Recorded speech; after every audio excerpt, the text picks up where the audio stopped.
Good morning champions. आपका हमारे channel पे स्वागत है। चैनल का नाम रहेगा भाई मैथ विद मोनू मास्टर भाई।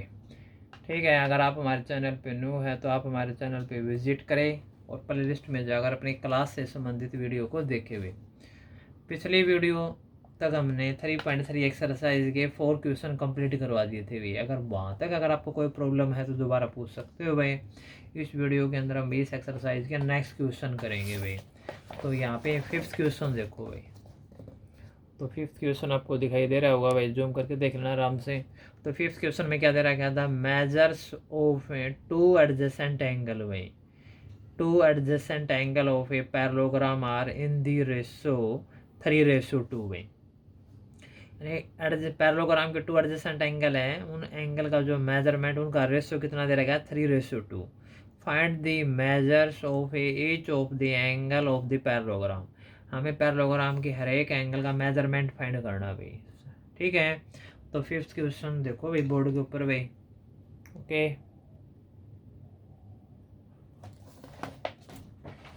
अकॉर्डिंग टू स्टेटमेंट है 5th क्वेश्चन देखो भाई।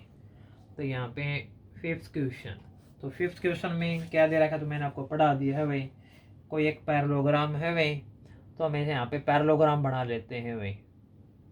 ठीक है, तो आपको समझ में आ जाएगा आराम से। पहले पैरेललोग्राम डायग्राम से आपको क्वेश्चन अच्छा समझ में आएगा। ये कोई एक पैरेललोग्राम दे रखा है भाई, उसका नाम भी ले लेते हैं भाई हम, ए बी सी और डी भाई। ठीक है, naming A B C D is a क्या है, पैरेललोग्राम है ये। और इसके अंदर जो गिवन दे रखा है, इसके 2 adjacent angle of parallelogram in ratio way. 2 adjacent angle, 2 adjacent angle, 2 adjacent angle of a parallelogram, of a parallelogram in the ratio, in the ratio क्या दे रहा है, 3:2 भाई। ठीक है, 2 adjacent angles, 2 adjacent angles of a parallelogram are in the ratio 3:2 भाई। तो कोई भी 2 एडजेसेंट एंगल ले सकते हो यहाँ पे, जैसे एंगल ए और एंगल बी, ये भी एडजेसेंट एंगल है। ए और डी ये भी एडजेसेंट एंगल है, बी और सी भी है। तो लेट यहाँ पे हमें एंगल ए लेट कर लेते हैं, वो 3:2 है, तो उसको हम 3K मान लेंगे। कोई ना कोई कांस्टेंट टर्म साथ में ले लेंगे। ठीक है, फिर हम ले लेते हैं एंगल बी भाई। क्या ले लेते हैं, एंगल बी। आगे बात समझ में आपको ये। तो एंगल बी आपका क्या रहेगा भाई, तो एंगल जो बी रहेगा उसको हम लेट कर लेंगे, उस रेशियो की वैल्यू 2 है, तो ये आपका क्या हो जाएगा, 2K हो जाएगा। ठीक है, तो एंगल ए और एंगल बी दोनों का रेशियो दे रहा क्या था। ठीक है, ए और बी हमने लेट करे हैं कि ए और डी भी हो सकते थे, बी और सी भी, और सी और डी भी। कोई भी 2 एंगल लेने थे, एडजेसेंट एंगल, अपोजिट एंगल नहीं लेने थे। ये अपोजिट एंगल होंगे, ए और सी, बी और डी। हमें एडजेसेंट एंगल ही लेने हैं, एडजेसेंट एंगल ही दे रखे थे। अब एडजेसेंट एंगल की प्रॉपर्टी के अनुसार चलेंगे, angle A plus angle B is equal to क्या हो जाएगा, 180 डिग्री भाई। और रीजन क्या रहेगा भाई, the sum of two adjacent angle, the sum of two adjacent angles in a parallelogram is 180 degree भी, या सप्लीमेंट्री भी लिख सकते हो, लेकिन 180 सप्लीमेंट्री सेम बात है भाई। ठीक है, अब बात समझ आपको भाई। हाँ, यहाँ पे देखो भी, एंगल ए की वैल्यू कितनी है, 3K, और एंगल बी की वैल्यू कितनी है, 2K, इज इक्वल टू कितना है, 180। तो 3K plus 2K like term है, तो क्या हो जाएगा, 5K। 5K is equal to 180। यहाँ से K कांस्टेंट टर्म की वैल्यू कितनी आ जाएगी, ये 5 मल्टीप्लाई में इधर आके डिवाइड में हो जाएगा। तो 5 से इसको कैंसिल कर दो या 5 से डिवाइड लगा दो, तो यहाँ से K की वैल्यू आ जाएगी भाई 5 3 15, बच गया 3 ताले 0 5 6 30। तो K की वैल्यू आ जाएगी 36 भाई। K आ जाएगा, अब एंगल सभी आ जाएंगे भाई। देखो कैसे, angle A is equal to हमने क्या लिया था, 3K। तो यहाँ पे अब K की वैल्यू सब्स्टिट्यूट कर दो, यानी पुट कर दो भाई। K की वैल्यू हमने रख दी 3K और उनकी मल्टीप्लाई है, तो 36 दिए 108 भी, 108 डिग्री आ गया। अब निकाल लेंगे एंगल बी भी भाई। बी कितना आपका 2K तो यहाँ पे के की वैल्यू अप्लाई कर दें। के की वैल्यू कितनी है 36 और 36 के 2 से मल्टीप्लाई करें कितना आएगा 72 डिग्री भी। समझ में आ गई बात है। ये होगा भैया। बाकी दो एंगल भी निकालने हैं सी और डी, वो दोनों इनके अपोजिट एंगल होंगे भाई। देखो कैसे, angle A is equal to angle C, ठीक है। ठीक है, ये दोनों ही एंगल इक्वल होंगे यार। दोनों एंगल क्यों ही है, अपोजिट एंगल भाई। अपोजिट एंगल ऑफ पैरेललोग्राम क्या होते हैं, equal. Opposite angle of parallelogram आ रहे इक्वल भी। तो ये अपोजिट एंगल हो गए। Angle A is equal to angle C. तो यहाँ पे एंगल ए की वैल्यू जो होगी वही एंगल सी की होगी। तो यहाँ से हम लिख देंगे angle C is equal to क्या हो जाएगा 108 डिग्री, और रीजन दे देंगे angle A is equal to 108 भाई। आगे बात यहाँ तक समझ में भाई। अब यहाँ पे सी भी हो गया, अब निकालना डी भाई। ठीक है, इसी अप्रोच से निकल जाएगा भाई। Angle B is equal to angle क्या हो जाएगा डी हो जाएगा भाई। रीजन इसका भी यही रहेगा भाई, अपोजिट एंगल भाई। कैसे एंगल है ये, opposite angle of parallelogram are equal हुए, अपोजिट एंगल्स हो गए। तो सो यहाँ पे क्या हो जाएगा, एंगल बी और डी इक्वल है, तो बी की वैल्यू कितनी है 72, तो डी की वैल्यू भी क्या हो जाएगी, angle D is equal to also क्या आ जाएगा 72 डिग्री भी। समझ में आ गई बात है। तो ये सभी के सभी एंगल आ गए भी हमें। एंगल ए कितना आ गया 108, angle B 72, angle C 108 also, और एंगल डी 72 आल्सो। ठीक है, ये आपके चार के चार एंगल हमें फाइंड करने थे। तो आपका ये 5th क्वेश्चन कंप्लीट होगा अभी। ठीक है, इसको एक दो बार आराम से देख लेना, आराम से समझ में आ जाएगा भाई। नेक्स्ट क्वेश्चन देखो भाई।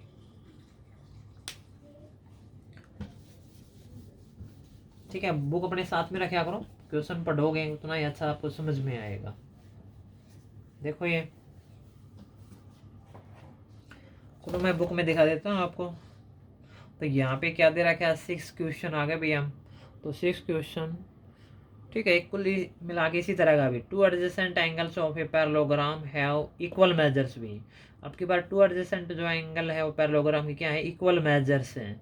पीछे वाले क्वेश्चन के अंदर हमें क्या था, रेशो गिवन था, find the measure each of the angle of the parallelogram. ठीक है, और हमें अब क्या निकालने हैं, पैरेललोग्राम के सभी एंगल फाइंड करने हैं भाई। तो ये क्वेश्चन आपको दे रखा है, आप बोर्ड पे देखो भाई। ये 6 क्वेश्चन भाई। तो डायग्राम बनाने के बाद ही आपको अच्छा समझ में आएगा भाई। पहले हम इसका पैरेललोग्राम डायग्राम बना लेते हैं भाई, आगे बात समझ में आई है। तो ये कोई पैरेललोग्राम टाइप सा डायग्राम हो जाएगा, नेमिंग वही रहेगी, कुछ भी कर लेना वैसे आपकी मर्जी है। तो इसके अंदर हम पहले ये चीज़ें यहाँ पे नोट कर देते हैं। 2 एडजेसेंट एंगल हुए, 2 एडजेसेंट, ठीक है, 2 adjacent angle, 2 adjacent angles of a parallelogram are या have equal way। ठीक है, इक्वल मेजर्स में दे रखे हैं। और आपको पता है कि A B C D is a क्या है, पैरेललोग्राम। ये हम स्टार्टिंग में भी लिख सकते हैं, कहीं पे लिख देना। ठीक है, अब 2 एडजेसेंट एंगल कोई भी दो ले लेना भाई। तो ए और बी ले लो, ए और डी ले लो, मैंने पीछे बताया था, वो दोनों इक्वल गिवन है। तो एंगल ए और एंगल बी, लेट, ये दोनों ले लिए हमने भी, ये इक्वल है ये। ठीक है, आगे बात समझ में है इस कंडीशन के अकॉर्डिंग भाई। अब ये इनका इक्वल मेजर है, तो इसको कोई ना कोई हम क्वांटिटी लेट कर लेते हैं भाई। इसको हम क्या मान लेंगे, एक्स डिग्री मान लिया मैंने भाई। ए और बी की वैल्यू दोनों एक्स डिग्री मान ली। अब इन्हीं की कंडीशन चलाएंगे, वो जो पीछे फॉर्मूला लगा था, angle A plus angle B is equal to क्या हो जाएगा 180 डिग्री भाई। रीजन वही रहेगा, the sum of a 2 adjacent angle भाई। ठीक है, the sum of a 2 adjacent angle, ठीक है, इन पैरेललोग्राम इज 180 डिग्री भी। ये फॉर्मूला रहेगा, याद कर लेना। पैरेललोग्राम के अंदर कोई भी दो एडजेसेंट एंगल होते हैं उनका सम 180 डिग्री होता है। एंगल है यहाँ पे क्या है एक्स डिग्री, एंगल बी क्या है is also x degree, is equal to क्या हो जाएगा 180। एक्स एक्स कितना हो जाएगा 2x इज इक्वल टू 180। तो यहाँ पे एक्स केवल 2 मल्टीप्लाई में इधर आगे डिवाइड में हो जाएगा, 2 से ये कैंसिल हो जाएगा, तो एक्स की वैल्यू क्या आगे 90 डिग्री भी। तो angle A is equal to क्या है एंगल बी। तो बोथ मेजरमेंट कितनी आ जाएगी भाई 90 डिग्री आ जाएगी भाई। ये तो आ गया सीधा सीधा। अब angle A is equal to angle C, ये भी दोनों क्या हो जाएंगे 90 डिग्री, रीजन हो जाएंगे अपोजिट एंगल भी। ठीक है, कौन से हैं ये अपोजिट एंगल, क्या होते हैं इक्वल, और 90 डिग्री इसलिए होगा क्योंकि एंगल ए 90 डिग्री का है।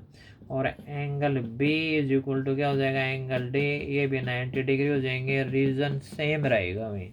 और लास्ट में आप लिख सकते हो सारे के सारे एंगल क्या हो जाएंगे, angle A is equal to angle B is equal to angle C is equal to angle D is equal to 90 degree भी। मीन्स सभी एंगल कितना के आ गए 90 डिग्री, एंगल ए और बी सी डी सभी एंगल 90 डिग्री के हो गए भाई। ये हमें क्या करना था, फाइंड करना था। ठीक है, तो 6 क्वेश्चन आपका कंप्लीट हुआ अभी। लेकिन एक बात और बताता हूँ मैं आपको कि जो आपके पैरेललोग्राम है, अगर इसका इच एंगल 90 डिग्री का आ गया तो ये पैरेललोग्राम के क्या बन गया भाई, एक रेक्टेंगल बनेगी भाई। ठीक है, पैरेललोग्राम आपके रेक्टेंगल होती है। अगर बात समझ में, तो 6 क्वेश्चन आपका कंप्लीट होता है। 7th क्वेश्चन देखो भाई। ओके, तो बोर्ड पे कॉपी में ध्यान रखोगे अपना ये 7th क्वेश्चन आगे। 7th क्वेश्चन के स्टेटमेंट पढ़िए भाई यहाँ पे। 7th क्वेश्चन, तो 7th क्वेश्चन बुक में देखिए आप पहले, फिर आपको बोर्ड पे समझा दिया जाएगा। तो इसके अंदर जो 7th क्वेश्चन गिवन है भाई, तो इसके अंदर क्या दे रखा है, द एडजेसेंट फिगर होप भाई। ये एडजेसेंट फिगर मतलब जो पास में दे रखा है इज ए पैरेललोग्राम हो, एच ओ पी ई क्या है, एक पैरेललोग्राम है भाई। Find the angle measure X Y Z, X Y Z. ठीक है, तो ये एंगल हमें फाइंड करने हैं। State the properties you use to find them भाई, इनको फाइंड करने प्रॉपर्टी यूज करी कौन सी, पैरेललोग्राम की भी। ठीक है, तो बोर्ड पे देखे भाई। ओके, तो बोर्ड पे कंसंट्रेट करें। आपको पहले डायग्राम बना के फिर आपको क्वेश्चन समझाना पड़ेगा भाई। तो पहले इसका हम डायग्राम बना लेते हैं। ठीक है, डायग्राम के अकॉर्डिंग ही क्वेश्चन चलेगा आपका।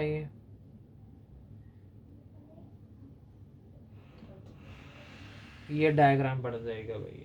नेमिंग इसमें ऑलरेडी दे रहा गया, तो HOPE होप ये दे रहा गया भाई। ठीक है, इसमें इस डायगोनल को मिला रखा है भाई।